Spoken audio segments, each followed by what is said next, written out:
breaking down every game, every day in Major League Baseball. This is the Baseball Betting Show. Here is your host, Greg Peterson.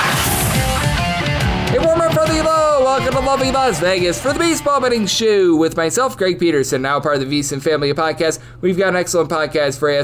We're going to be joined in segment number 2 by Jon Jansen, who does such great work over at Fox Sports Philadelphia, The Gambler. We have ourselves a double dip going down between the Phillies and the Atlanta Braves, so we have to take a look at the divisional race with him. What's been going right, what's been going wrong with the Phillies, where he sees the Atlanta Braves and the New York Mets in terms of this divisional race as well. And then in the final segment, I'm going to give you guys picks and analysis on every game on the betting board for this Baseball Thursday as we touch them all. If you do have a question, comment, segment idea, what have you for this podcast, you do have one of two ways we offer those in. First one is my Twitter/X timeline at gunit_81. Keep in mind, letters CM, they mean does not matter. So as per usual, please do send these into the timeline, and the other way is find an Apple Podcast review. If you rate this podcast 5 stars, it is very much appreciated. From there, you're able to fire in whatever you'd like to hear on this podcast via that 5-star review. While I did not get in any Twitter/X questions, everything is powered by Edge Boost. Edge Boost is making sure that bettors are able to access their funds 24/7, 365 on leap years, 366 days out of the year for all their gambling-related transactions.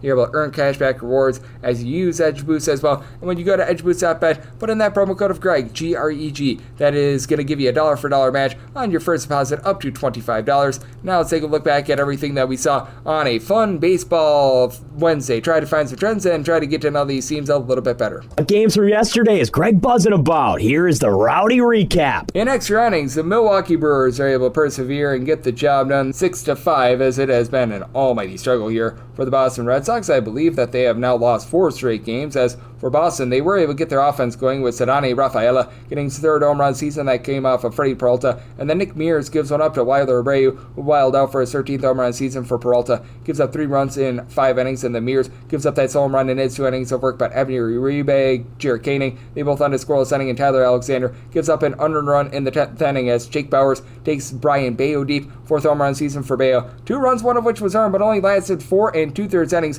from their Brendan Bernardino. And out of the bullpen scoreless, Hunter Dobbins in long relief gives up 2 runs in 3 innings. Aroldis Chapman a scoreless inning, but Justin Slayton gives up 2 unearned runs in the 10th inning as there was a pretty bad error that was committed out there in the field by Christian Campbell, who's been having a rough go of it, and for the Boston Red Sox, that's another L for them. Clayton Kershaw had a pretty good start for the LA Dodgers, but not enough as the Cleveland Guardians win by a count of 7-4 as the Guardians put up a 5 spot in the 8th inning. Kershaw gives up 1 run over the course of 5 innings. Lou Trevino from there, 1 run allowed in 1 2/3 innings, but Tanner Scott all of a sudden has been really pooping the bed here for the LA Dodgers. 4 runs allowed in 2/3 of an inning, and then Alex Vesia, he gave up a home run in his 3rd of an inning of work as he inherited some runners, as it was Anel Martinez getting a, I believe, 3-run shot off of him. 3rd home run of the campaign for Colby Allard. He was pretty much the opener, plus he goes 4 innings, gives up 2 runs. From there, Cade Smith gives up a run in 1 1/3 innings. Andrew Walters, welcome back off the injured list, gives up a run in an inning. Tim Aaron, fair outside the bullpen before Matthew Festa and Manuel Clase, both able to end a scoreless inning for the Chicago White Sox. They lend a lot of runs to the New York Mets. 9-4, the White Sox get the job done as this game, despite the fact that Shane Smith did not necessarily have his A-plus stuff. 3 runs allowed in 3 2/3 innings, including a home run to Mark Vientos, 6th home run of the campaign. From there, you had 3 scoreless innings out of Mike Vasil, who's become a really good long guy for them. Brandon Iser, 1 1/3 innings scoreless. Miguel Castro gives up a run in 2/3 of an inning of work. Bryce Wilson gets a final out of the game. And for Andrew Benintendi, he was able to go yard in this one. Had a triple and a home run, 6th home run of the season. As for the Mets, Griffin Canning got canned in this one, giving up 5 runs, 3 which were earned over the course of his 3 innings of work. And then Brandon Waddell gives up 4 runs over the course of 5 innings, including that home run. Ryan Stanek from there, a scoreless inning. So the Mets take a little bit of a shocking loss for the Detroit Tigers. Currently, they have the best record out there in the American League at 37-20, and they get the job done by a count of 4-3. As for San Francisco, you had Eloy Ramos be able to get home run number 10 of the campaign. That comes off of Jackson Jobe, who gives up 3 runs in 4 2/3 innings. Brendan Hennefy, Tyler Holton both lend a scoreless inning, and Tommy Canley, 2 scoreless innings to be able to get the save. John Brebbia, and out of the bullpen scoreless. And for the Tigers, they did a rock-solid job of being able to get to Landon Rupu. He only goes 4 innings, gives up 4 runs, 1 of which was earned. A bad error out there by Matt Chapman really hurt the team. From there, Randy Rodriguez, 2 scoreless innings. Taylor Rogers and also Ryan Walker, both able to lend a scoreless inning. The Tampa Bay Rays keep it scoreless against the Minnesota Twins 5-0. They're able to get it done as the Twins all of a sudden have been one of your best under teams in all of baseball. 18 overs, 33 unders, and 4 pushes. And for Minnesota, Pablo Lopez lit a blaze. 4 runs allowed in 5 innings, including a pair of bombs. You had Junior Caminero get his 7th home run of the season. Brandon Lyle's 11th, and that was more than enough for Drew Rasmussen. Allows 1 inning, 6 scoreless innings. Edwin Uceta, Mason Montgomery, and Connor Siebold all able to land a scoreless inning. And the Twins bullpen was pretty solid. Cody Funderburk gives up a run in an inning, but Cole Sands, Orde Alcala, they both land a scoreless inning. You had quite a few scoreless innings lent by the Houston Astros, who they get the win by a count of 5-3 over the Athletics. For the Athletics, Luis Severino gives up 2 runs, 1 of which was earned in 6 innings, and the bullpen made a mess of it from there. Grant Holman, 4 outside the bullpen scoreless, but Justin Sterner gives up 3 runs in 2/3 of an inning, including a big home run to Zach DeZenzo, his 2nd home run of the campaign. Lance McCullers Jr., 12 strikeouts, looking like vintage Lance McCullers, though he did give up 3 runs, including a home run to Jacob Wilson, 7th home run of the campaign. From there, the bullpen did their part, though. Brian Abreu, Sean Dubin, and Josh Hader, they're all able to end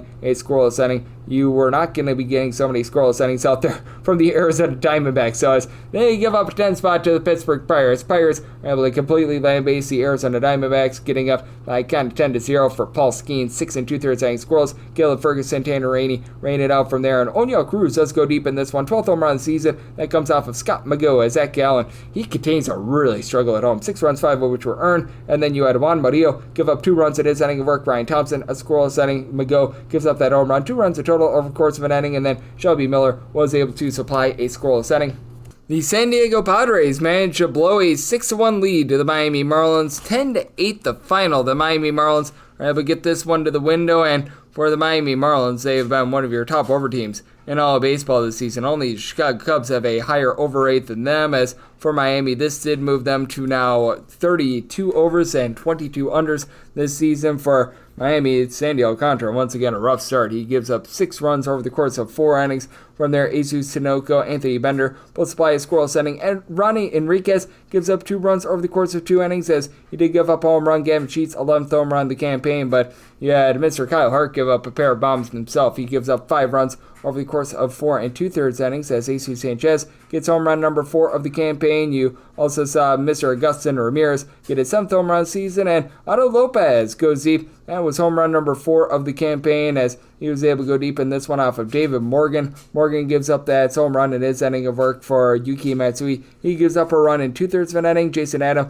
2 unearned runs in 2/3 of an inning, and Wandy Peralta holds it down for 2 innings, giving up 1 run along the way. Meanwhile, for Miami, you also had Calvin Fauché be able to lend a scoreless inning. Doing this a little bit in advance, I had the show cashing out on VSiN, the Sports Betting Network, so I had to record this recap right around about 9 o'clock p.m. Eastern Time, since that show is 11 to 2 a.m., and I need to have this up by midnight Pacific, 3 o'clock a.m. Eastern. But that said, as of right now, things are getting overwhelming between the St. Louis Cardinals and the Baltimore Orioles. Doing this while it's 5-4 in the 6th inning with the Cardinals in the lead. As Miles Michaelis, you have figured that there was going to be a regression with this guy. He had went out there and he had given up a combined 4 earned runs over the course of his last 5 starts. He gave up 4 earned runs on Wednesday, but that said, his team, when he departed, had the lead because Kyle Leahy, a scoreless inning, John King, is able to hold it down, but Brendan Donovan, 4th home run season, that comes off of Cade Povich, who he fills 4 2/3 innings, allows 5 runs, all of which were earned, including that home run, and for the Orioles, things have just been so broken for them. As of right now, the Royals are currently in the lead on the Cincinnati Reds, as the Reds currently getting blanked in a Hunter Green start, that by a count of 2-0, that was in the 6th inning. As for Noah Cameron, he just continues to be the second coming of Roger Clemens. I'm not sure how and I'm not sure why, but as I'm recording this, 6 scoreless innings. Right now, Rangers and Blue Jays are scoreless, and a little bit TBD in terms of Angels, Yankees, and Nationals versus Mariners game. But if you're taking a look at trend-wise, what we're getting in Major League Baseball right now, over the last 7 days, we have been seeing things be very underwhelming, as the favorites have really been able to come through somewhat close to what they've been all season long. 53-39 on the money line over the last 7 days with a few games pending, but 49 unders of 40 overs, so that's a little bit north of a 55% hit rate to the under. And if you're looking overall at what we've seen this Major League Baseball season, the under is sitting at 53.4%, 422 unders, 368 overs, and the favorites on the money line right around about 58.5%, 481 and 340. So that's what we're seeing in baseball right now, and that's where we're all getting trend-wise. Coming up next, how about if we do talk with Jon Jansen, who does such great work over at Fox Sports Philadelphia, the Gambler, about the NL East race. We talk about the Phillies and so much much more with them on the flip side right here on the Baseball Betting Show with myself, Greg Peterson, now a part of the Feast and Family Podcast. Breaking down every game, every day in Major League Baseball. This is the Baseball Betting Show. Here is your host, Greg Peterson.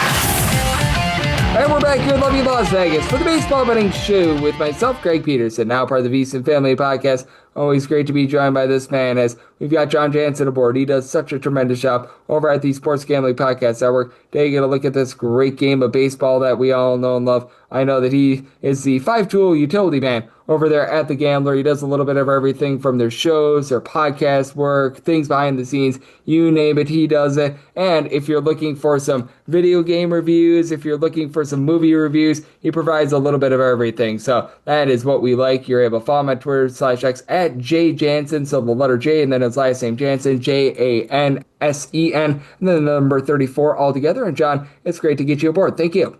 Yeah, thanks for having me. First time on this year, and we get to talk about the number one team in the National League, or at least near the top. It's a pretty good time to talk some Phillies baseball. Oh, and this NL East race is going to be so fun as well because the Philadelphia Phillies have been firing all cylinders here in the last few weeks. The New York Mets, their pitching has been very surprising as well. And just what do you make out of this race in general? Because with the Mets, I do think that there's going to be regression with their pitching. But the one fear that I do have is that even if there is some regression with that pitching, they're going to be able to go out there at the trade deadline and acquire some guys. Yeah, that's the thing. The Mets are kind of in the same spot as the Phillies where there are some areas of need. Pitching is going to be that for the Mets. Same thing for the Phillies, though. I think they're going to need some bullpen help. So the deadline does look like it's going to be, I have to say, the difference between who ends up winning the NL East, but I do think it is going to have a factor and to see how aggressive those teams are. Some of the rumored things I've heard of the Phillies so far, doesn't really strike anything inspiring for me. I've heard Cedric Mullins name, bullpen help is going to be one, but I think that's going to be a big difference at the trade deadline, what they're able to do. Yep, absolutely. And with this Phillies team, it has been one that has been just really interesting to gauge because I would argue that the power across the board is down, but Kyle Schwarber has been absolutely tremendous. And I've been noticing that league-wide. I'm not sure if you feel the same way, but it does feel like with regards to just Major League Baseball, the Stars have been tremendous in terms of being able to supply power. We've seen Aaron Judge be able to hit a whole bunch of homers for the New York Yankees. Kyle Schwarber's obviously been there. Fernando Tatis Jr., but the guys around them just have not necessarily been there. And it's been a big giant chasm between the haves and the have-nots in terms of home run hitting in baseball. Yeah, it kind of is. And, the good thing is, though, speaking of stars, Ronald Acuna Jr. being back. As a Phillies fan, don't want him to do too good, but that's a fun baseball player to watch, and he's been doing fantastic so far. But yeah, to see the top, Shohei, Aaron Judge, Kyle Schwarber, those are some three good names to have at the top there. But the thing is, outside of Schwarber, really not a lot of home run power, not a lot of home runs from Harper, from Alec Boehm. Obviously, he doesn't hit many home runs to begin with, but Trey Turner's not really hitting for power. Bryson Stott's not hitting for a lot of power. Their lineup has been mostly consistently getting on base. And that was a big thing in the previous years, especially in the past couple of years when they've not made it out of the NLCS and they weren't able to make it to the NLCS last year. A lot of it has been they've been very reliant on home runs and they haven't been consistently good at getting on base and manufacturing runs. I think May has been a really good example of maybe a change in approach, maybe a change in what they want to do at the plate, because I think it's been a little bit different. It hasn't been as reliant on power. Hopefully, though, I do think the power needs to get a little bit more, especially more out of Bryce Harper. But as of right now, Kyle Schwarber's kind of leading the way there. And as long as he is doing it, I think the rest of the team, it is good to see that they are able to at least manufacture runs and get on base because they haven't been able to do that. Yeah, it certainly has been interesting to watch that because there have been a lot of guys that have sort of moved the line for the team, like Trey Turner. He's been able to hit for a good average, but hasn't been able to give you a lot of power. Alec Boehm, after his miserable start to the season, has actually picked it up with regards to average. Power has not been there, but the average certainly has been. And Bryce Harper, he's been a little bit hit or miss, but he's getting on base a little bit more. Again, would like to see a little bit more power, but I think that that's a very interesting dynamic to this, as well as Jon Jansen, who does such great work over at Fox Sports Philadelphia, The Gambler, is joining me right here on the Baseball Betting Show. And something else of concern, now we are doing this as we don't know the full extent of the injury, but Bryce Harper did go out of the game on Tuesday with a ball that he took off the elbow, and I think that that is a big concern because that means that you're probably going to be seeing someone like an Umando Sosa step up, and I mean, he just came off of a little bit of an injury himself, and he's actually been very good at being able to get on base for this team as well. But I think that that would be a very interesting dynamic if the Phillies are without Bryce Harper, even just for a few days, because we have seen the Philadelphia Phillies without Bryce Harper, and they just have never even been the same team, even when he's not necessarily firing all cylinders. Yeah, and you're getting to a really interesting part of the schedule too, where you have this homestand after some easy teams on the road. You just got done facing Pittsburgh as well. You have 6 interesting games here in the National League: 3 with Atlanta, 3 with Milwaukee, and I think that's important. And then also you get into a road stand in Toronto, and then get back to Chicago, which Chicago's been a really great team. Don't want to look too far ahead, but the injury did look pretty bad. I mean, he took one right off the elbow, and for him to leave almost immediately means to me that there might be something wrong. Obviously, we'll hear more. Losing a guy like Bryce Harper, even though he's not hitting exactly as well as you want him to be, still, I think what's been the strength of this Phillies lineup, because there hasn't been a lot of power, it's been like 1 through 6, 1 through 7 that have been able to be consistently good. So even losing one of those pieces, especially one of those guys that could at least give you some power, it does feel like once you lose one out of the lineup, that it does get a little bit dicey. Not to say that they can't succeed or can't win, because it still is a good lineup, but it's been really a team effort, I guess, is where I'm going with that, because I feel like it's been a lot of guys getting on base, manufacturing runs, and once you lose a big part of that, it gets a little bit more difficult. Yep, no question about it. It does get a little bit more difficult for this Philadelphia Phillies team, but what else I think is the most difficult part of it, and I think that you'd agree with me, because we've talked about it on this podcast quite a bit, the bullpen of the Philadelphia Phillies. And that is an issue with Jose Alvarado deciding that he was going to be taking a weight loss supplement, and that caused him to now be out for 80 games. And Matt Strahm is like the only guy in that bullpen right now that's supplying a sub 350 ERA. What are your thoughts there? Because I think that that's really the one thing that has me a little bit tepid on the Philadelphia Phillies being able to win the NL East and being able to keep this moving forward, because that bullpen certainly does need some work. Yeah, it does. So the good thing, at least, though, is they settled a little bit in the month of May. So Kirkring started pitching a lot better. Jordan Romano, which was their big offseason signing, he has a 3.12 ERA the month of May, and really towards the back half of the month is when he started to pitch really well. They've been able to get some good innings out of Matt Strahm and Joe Ross. This is definitely a bullpen that's going to need, especially because you had one of your anchors, just as you mentioned, Jose Alvarado, done for the year. I think it's got to be a priority. As much as I would like them to get an outfield bat, the bullpen to me is the much bigger issue. I think they would be able to work around some outfield issues, just because we have seen the lineup now. There's a large portion of the lineup that is really good. I think the lineup could use some work, could use some bench pieces as well, but the bullpen is like the immediate, oh yeah, I don't know if they have enough horses in the bullpen for especially a playoff series. Now, the only thing to also say about that is there might be 2 extra guys going into the bullpen from the starting rotation. Taijuan Walker has been able to come in relief and do somewhat well. He had like a 3-inning save and a bunch of strikeouts in that. It's not all been great for Taijuan Walker, but he can give you some innings. And it's going to be interesting to see when Aaron Nola comes back, if he's a good enough version of Aaron Nola to maybe take that 3rd, 4th spot in the rotation. And then you get to put a guy like Ranger Suarez in the bullpen, who I think can eat up some innings in the playoffs as well. So there are reinforcements in that way, especially if you're thinking more playoff scenarios, but you're going to need an anchor. You're going to need someone a little bit better than that you can throw in the 7th, 8th, 9th leverage spots, big innings. And they just don't necessarily have enough of that yet. Yep, I think that that's a big issue that you do have with this team, and you just need to be able to find a few one-inning guys. They let Jeff Hoffman go in the offseason, who, not like he's doing anything amazing right now with the Toronto Blue Jays, but they've been a little bit better than Jordan Romano. You want to be seeing a little bit more on that front end. I think that that's going to be worth watching moving forward. And what else is worth watching is this Atlanta Braves team as well, because after they had a miserable start to the season, as we both know, they have stabilized a little bit, but I just don't know if the Atlanta Braves are going to be able to claw their way back in this NL East race, because for lack of a better term, I just feel like they clawed themselves way too big of a hole, and they just have clearly not been the same team when they've been away from home this season. Yeah, it seems like it's too big of a hole, just because it seems like there's some sustainability. As you just said, there could be some regression with the Mets pitching.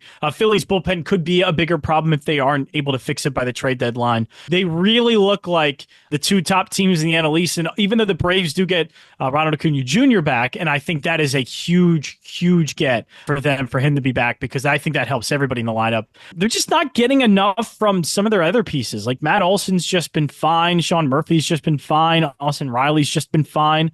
I think they need a lot more out of some of those guys who have really been some of the best hitters in those lineups when they have won a lot. And it's one of the reasons why I've always loved the Braves. But they seem to have kind of let them down in the second half of last season and so far the start of this season. The only thing you could say, though, is once they do start to come around, that is and could be a very, very good lineup. And they could be able to mash their way into at least contention for the NL East. But if not that, definitely in contention for a wild card spot. So I'm not completely counting out the Braves yet because I just think that at some point, it is going to start getting better. And that lineup, once it does, especially with a healthy Ronald Acuna Jr., that could potentially, still has the potential to be one of the best lineups in baseball. Yep, and Ronald Acuna Jr., first 2 games he was back, he had a home run in every one of them. So, yeah, that's going to be very impactful for a Braves team that hasn't necessarily had the world's greatest home run power as well. And John, when it comes to the entirety of the National League, how do you take a look at this division, or how do you take a look at this league? Because I think that it's such an interesting dynamic to where I think that we can both agree that the NL Central is probably only going to get one team into the playoffs. Right now, that's looking like the Cubs, so the Cardinals have been able to rise up a little bit. Have to figure that the loser of whoever doesn't get the division between the Mets and the Phillies gets a wild card spot. But outside of that, I think that it just really runs through the NL West and what we're seeing out of those top teams. Yeah, it really does. And it all kind of depends on, too. San Francisco just really intrigues me because it's not like it's an amazing lineup. This is kind of what we see from San Francisco when they are good. It's just a lot of okay, good baseball, and it just works as a team. And they seem to be working really well so far this season. They only have one guy hitting over an 800 OPS. So again, it's not like they're hitting all that well, but they get good pitching. They hit together well as a team. That's a team that I've always watched, and I've watched quite a bit of at night. That just it seems to keep surprising me when I watch them, and it's surprising me in a way that I don't know what that's like. I don't know if they can continue to win the way that they have. Right now, they're winning the most in the NL West so far, so they're able to keep up with San Diego and the Los Angeles Dodgers, only 2 back from first place in the NL West. But that division intrigues me a little bit, but mostly it's just where does San Francisco fall in it? Because as you just mentioned, the NL Central has a couple of good teams in the Cubs and the Cardinals, but it may look like they might fall out of it. The Mets are probably going to take a wild card spot, but how are the Braves going to get involved and potentially getting one as well? So I think really what's going to make a big difference there is what are the San Francisco Giants potentially at the end of the year? Can they keep this up? That'll be, to me, really interesting in how the NL shakes out in that way. Yep, I do agree with you, and I think that we've got ourselves a nice dynamic out there in the National League. We've got ourselves a great NL East race, and John, you've got your finger on the pulse of it all. Let the good people at home know it's all on tap for you, and if people can follow along on social media and other platforms. Yeah, you can follow me at JJansen34 on Twitter, and then also as well, Fox PHL Gambler and foxphlgambler.com. You can check out my work there, but yeah, at JJansen34 on Twitter, so you can find most of my stuff. And John does such a tremendous job taking a look at this great game of baseball, and every single time he joins me, lends amazing insight. So big thanks to John for joining me on the Baseball Betting Show, now part of the VSiN Family Podcast. And coming next, it is that time of the podcast to give you picks and analysis on every game on the betting board for this Baseball Thursday as we touch them all. Breaking down every game, every day in Major League Baseball. This is the Baseball Betting Show. Here is your host, Greg Peterson. We're back here, lovely Las Vegas, for the Baseball Betting Show with myself, Greg Peterson, now part of the VSiN Family Podcast. Always great to be joined by Jon Jansen, who does such great work over at Fox Sports Philadelphia, the Gambler. Taking a look at this great game of baseball that we all know and love. Every single time he joins me, he lends such great insights, and did so once again today. So big thanks to John for joining me in the live segment. Now it is that time of the podcast to give you picks and analysis on every game on the betting board for this Baseball Thursday as we touch them all. If a game is listed on the betting board, Greg has a side and a total on it, so it is time to touch them all. Do note that as per usual, any changes that are made to these plays will be listed up on my Twitter/X feed at gunit_81. We are going to be going in Las Vegas rotation, or this is where we go with the National League games first, then the American League games, any interleague games. Those are going to be at the bottom with 5 games today. That'll keep things very nice, neat, clean, and easy. So how about if we do get things started with that double dip? This is going to be 951, 952, 959, 960 on on the betting board because the Atlanta Braves and Philadelphia Phillies game was added to the board a little bit late. But that said, we've got ourselves in game number 1, A.J. Smith-Schwaber going for the Atlanta Braves and Christopher Sanchez on the bump for the Philadelphia Phillies. And then in game number 2, it is going to be Zach Whelan and Dylan Wheeler going for the Phillies, and Chris Hale is on the bump for the Atlanta Braves. Both of these games are off the board in many sites. Now, I am starting to see a few openers coming up over at ESPN Bet, and if you're looking at that initial game, A.J. Smith-Schwaber going up against Christopher Sanchez, right now I'm seeing a money line of the Philadelphia Phillies at a minus 150, plus 125 on the Atlanta Braves. I'm not seeing a total up, but I'll just essentially give you guys my handicap, and we will see what we're getting in the AM, because, man, this is going to be one that is going to be interesting to say the least. But in terms of the Sanchez versus A.J. Smith-Schwaber game, I did set the Phillies at a minus 142, willing to go up to a minus 141 there, plus 143 or higher, looking at the Braves, and then set an 8.3 total. So 8 or less in on the over, 8.5 or higher, the under for Smith-Schwaber. The big concern that I do have is that he does walk quite a few guys. He's been giving up north of 4 walks per 9 innings, but he's got some really good stuff. He's been able to give you 9 strikeouts per 9 innings. He's a young guy that's really starting to come into his own, and he's doing a really good job of being able to limit hard contact, as he has given up thus far this season just 3 home runs across his 41 2/3 innings. Did get a little blaze in his last start against the Washington Nationals, but prior to that, he had given up a combined 3 earned runs over the course of his last 4 starts. I don't think that he's as bad as that last start. I don't think that he's as good as his last 4 starts. I think that we're looking at somewhere between A and B. And then for Christopher Sanchez, he has just been so much better at home rather than on the road last 2 seasons. Like last season, he had north of a 5 ERA on the road, nearly a 2 ERA when he was at home. Thus far this season, we've seen a little bit of a reversal there. 3.41 home ERA, 2.88 ERA on the road, as at home he has given up 5 home runs over the course of 29 innings. But on all, he's still been able to be pretty rock solid. 3.44 fielding independent with his 3.17 ERA, with his strikeout stuff way up, 10.8 strikeouts per 9 innings. Still overall only giving up about 1 home run per 9 innings. And I do have my trepidations with this Atlanta Braves team, one that is 9-19 on the road this season. You've got Matt Olson now supplying you 12 home runs, so power numbers are starting to come back from Austin Riley. Has been stuck on 8 home runs for quite a while, but he, Marcell Ozuna, along with Alex Verdugo, all in between about a 270 to a 280. And in the case of Ozuna, north of 400 on base, 9 home runs as far this season. Guys like Eli White, Nick Allen don't necessarily give you a ton of power, but at the bottom of the fold, they've been able to do a nice job of moving the line. And now you've got Ronald Acuna Jr. back. He's got 2 home runs in his first 2 games, so you do like that. Now he's played 4 games in total, but I'm being able to come back the way that he has. You do love to see that. And for the Philadelphia Phillies, it's been all about Kyle Schwarber this season. He has been absolutely tremendous. He has been able to slug out 18 plus home runs. His on-base percentage is hovering in the neighborhood about a 395. And then you've got Bryce Harper, 8 home runs, hitting for about a 375. But we did see him take that ball off the elbow on, I believe it was Monday. So that's something that you do want to be monitoring, and you might not be good to go for this double dip. And that's something that has been factored in. But Trey Turner down for what is sitting above the 300. Nick Castellanos is sitting at 275. Alec Boehm as well. So even though you're not getting a lot of power outside of Kyle Schwarber, you got guys that are able to move the line. Even someone like a Armando Sosa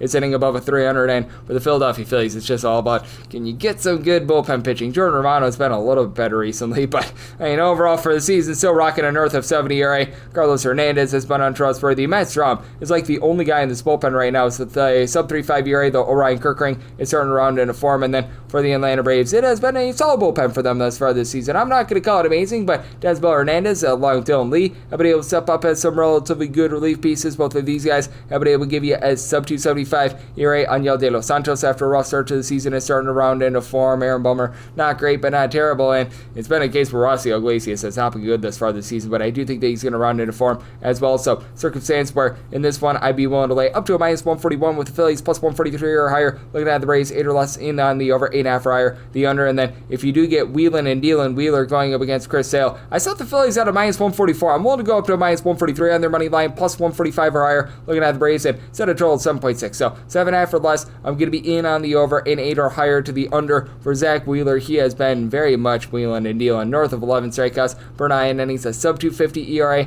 really not giving up the deep ball. He always has like a rough first start or two of the season. I've noticed this with him, and ever since that, he has been able to round into form. And Chris Sale, after he had a few less than savory starts to begin the season, now he's starting to show his best form, as he's got a 3.36 ERA, but a 3.04 fielding independent, 11.5 strikeouts per 9 innings. They give up the deep ball a little bit towards the beginning part of the season, but he's starting to round into form as well. 6 earned runs allowed over the course of his last 5 starts, going at least 6 2/3 innings in 4 of those starts. Lone exception was 5 2/3 innings, so he's been able to do a nice job, be able to supply some length. Again, with this being a double dip, the bullpens are probably going to be a little bit more spent here. They're going to need these guys to go deep into games. I do think that they're going to be able to do so. Both of these teams relatively solid offenses, and the conditions out there in Philadelphia getting a little bit more hitterish, for lack of a better term. So 7.5 less, looking at the over, 8 or higher, the under, one lay up to a minus 143 on the Phillies, plus 145 or higher.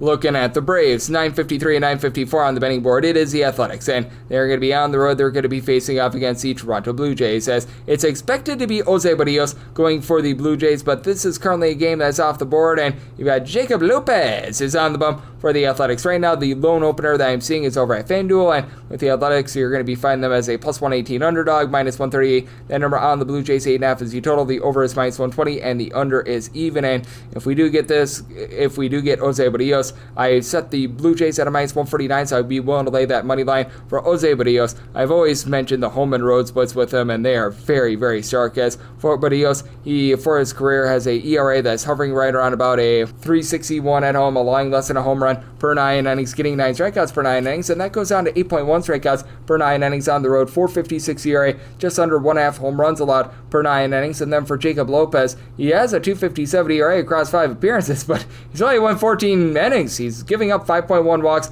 per 9 innings, and he's backed up by a bullpen that's been all sorts of miserable for the Athletics. This is an Athletics bullpen that entered in the day on Wednesday, 28th in the big leagues in terms of bullpen ERA to 5.98. Even Mason Miller has been pooping the bed a little bit on this team, so that's something that you don't want to see. Now, I will say for the Athletics, you've been able to get a little bit of something out of something like a Justin Sterner who's been able to give you a sub-3 ERA, but you got a lot of guys who have been very shaky out there in that bullpen. And then for the Athletics, it's a offense that's right around about league average in terms of run creation. You still have some nice power bats, as Lawrence Butler has been able to give you 8 home runs, and after a little bit of a swoon towards the beginning part of May, he's starting to be able to move line, hitting for about a 250 once again. Brent Rooker, Tyler Soderstrom, a combined 22 home runs, so Soderstrom has had like 1 home run over the last month. He needs to pick it up a little bit more there, but Miguel Andujar is hitting above 300. Jacob Olsen is all of a sudden starting to draw some walks, starting near 400 on base, 353 average. Love to see that. Luis Urias has been able to give you some good at-bats as well. And then on the flip side for the Blue Jays, one of the most powerless teams in all of baseball. They're outside the top 26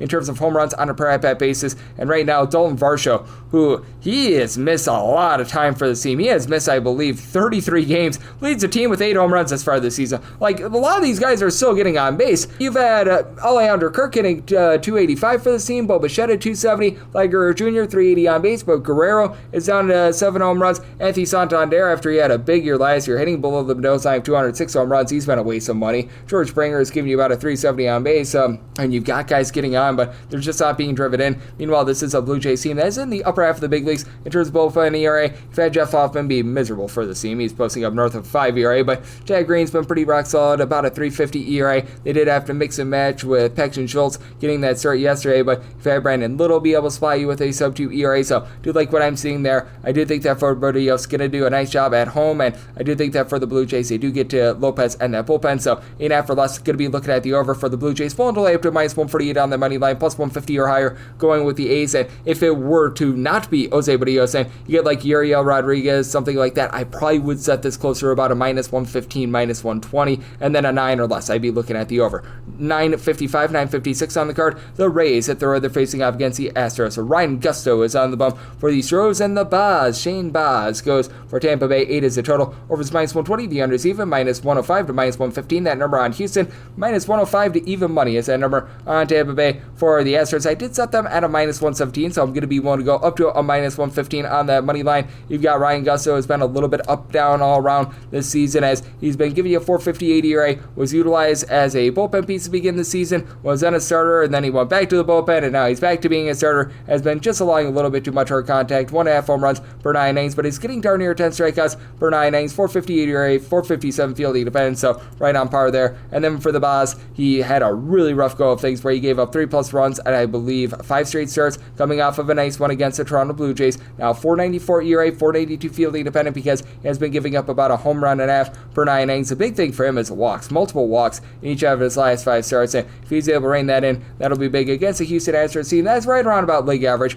in terms of their lineup. It's not amazing, it's not terrible. You've got Isaac Paredes, who's been able to give you 11 home runs this season. Then you've got Jeremy Pena, Jose Altuve, Christian Walker, all between 7 and 8 home runs this season. Pena, to his credit, 363 on base. You've had Victor Caratini move the line for the team, and Cam Smith, after he had some struggles towards like late April, early May, he's back up to about a 340 on base. Jake Myers also doing a nice job being able to reach base. The biggest attribute that this Astros team has is that they're a top 6 team with regards to bullpen ERA. You've got the Bryants, Brian King, Brian Abreu, who have both been very good in this bullpen, being able to supply you with a sub-2 ERA. You've got Caleb Bohr, Bennett Sosa, both give you sub-225 ERA. Josh Hader is looking like the Josh Hader of old, and then it's been a little bit of a interesting bullpen for the Tampa Bay Rays, which are still solid. They've had a few guys that have not necessarily been the world's most amazing for them, as you've got a guy in Edwin Uceta who was so rock solid last season as a long guy who's been able to give you only about a 5 ERA. Mason Montgomery has had his issues as well, but still have the likes of Hunter Biggie, Eric Orze, Pete Fairbanks, Garrett Clevenger, Manuel Rodriguez, all give you at least a 240 ERA, so these guys are still able to do a pretty rock solid job. But for the Rays, this is a bottom 8 team in the big leagues in terms of runs per game. I like Jonathan Miranda, the fact that he's giving you a 400 on base, and then Junior Caminero, Brandon Lau starting to supply some power, combined 21 home runs, both hitting approximately 249,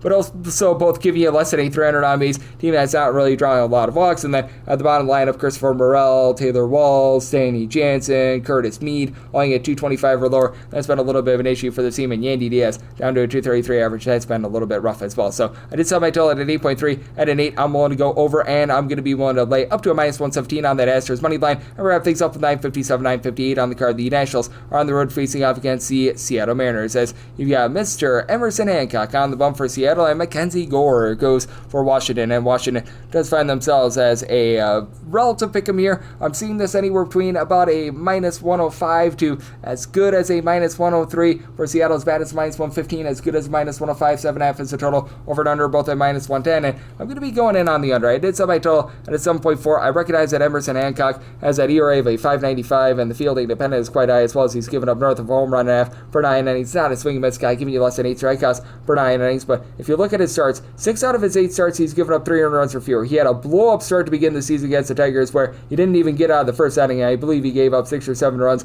and then he had another blow-up start where he gave up another 6 spots, so that's been what's been killing him. And then for Mackenzie Gore, this guy has been very rock solid. The ERA of a 3.47 is a bit misleading. 281 fielding dependent, 13.5 strikeouts per 9 innings. He's been able to reduce on the walks. Now for the Washington Nationals, you have to have massive trepidations with this bullpen. They've got an ERA that's hovering right around 6. That is the worst out there in the National League. Now, they no longer have Lucas Sims, who was so bad in that bullpen that it's not even funny, so congratulations to them on that front. You've got a guy in Jackson Rutledge who's posting up right around about a 4 ERA. Kyle Finnegan has been relatively solid in the closer spot, but get a lot of opportunities to close. And then Andrew Chafin, Cole Henry, these 2 guys have been able to give you a sub-3 ERA, but then you've got the guys like a Zach Brzezinski, Jose Ferrer, Ore Lopez, all these guys, they're giving you a 6+ ERA. And then for the Washington Nationals, it's been a team that's been striking out a lot more this year than they have in past years. We've got James Wood, who's giving you 14 home runs, 375 on base. He has been incredible. Keibert Ruiz is sitting at 275. CJ Abrams up to 8 bombs, nearly at 345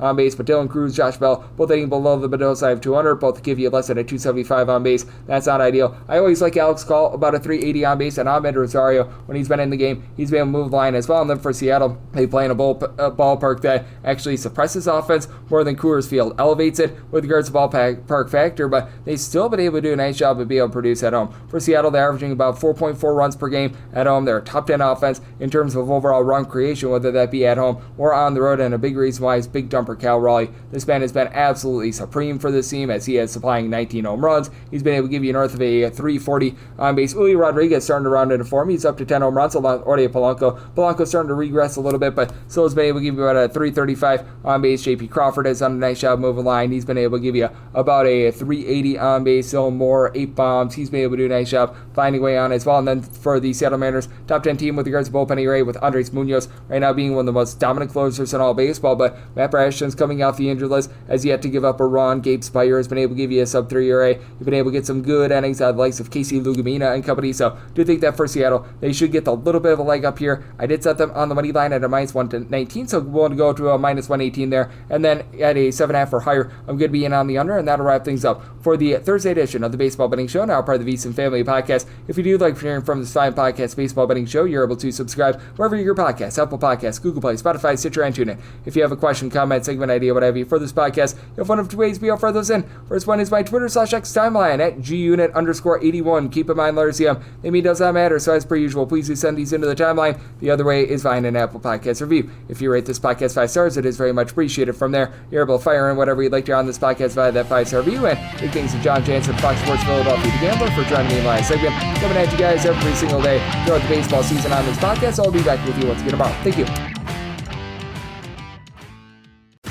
If you work in quality control at a candy factory, you know strict safety regulations come with the job. It's why you partner with Grainger. Grainger helps you find the high-quality and compliant products your business needs to inspect, detect, and help correct issues. And the sweetest part is, everyone gets a product that's as safe to eat as it is delicious. Call 1-800-GRAINGER, click Grainger.com, or just stop by. Grainger, for the ones who get it done.